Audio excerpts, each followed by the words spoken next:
CITU, INTUC সহ বিভিন্ন কেন্দ্রীয় ট্রেড ইউনিয়নের দেশব্যাপী সাধারণ ধর্মঘটকে কেন্দ্র করে বুধবার 7 সকালে ব্যাপক উত্তেজনা ছড়ায় মালদায়। মালদা শহরের বন্ধ সফল করতে রাস্তায় নামলো বন্ধ সমর্থনকারীরা।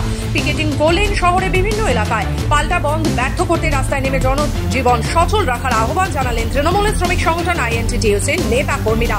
ফলে দুপক্ষই শহরের রাস্তায় মুখোমুখি হন, যার জেরে ব্যাপক উত্তেজনাময় পরিস্থিতি তৈরি হয়। পাশাপাশি পুলিশের সঙ্গেও বন্ধ সমর্থনকারীদের বচসার ছবি নজরে আসে।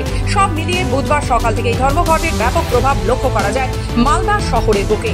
কলকারখানা বন্ধ করেছিল মমতা বন্দ্যোপাধ্যায় আমাদের সরকার আসার পরে আমরা শিল্প বান্ধব শ্রমিক আন্দোলন করেছি আমরা, এবং পশ্চিমবাংলার উন্নয়নের স্বার্থে মমতা বন্দ্যোপাধ্যায় এবং আমরা এগিয়ে যাচ্ছি। পশ্চিমবাংলাকে একটা নতুন দিশা দেখাচ্ছি। এখন বর্তমানে আমরা দেখছি সিটু আজকে বন্ধ গেছে।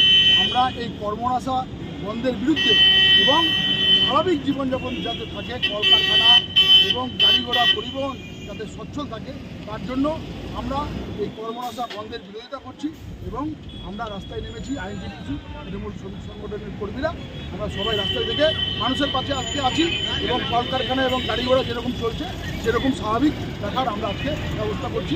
মালদা থেকে মাধব কুমার মণ্ডলের রিপোর্ট, খবর বাংলা।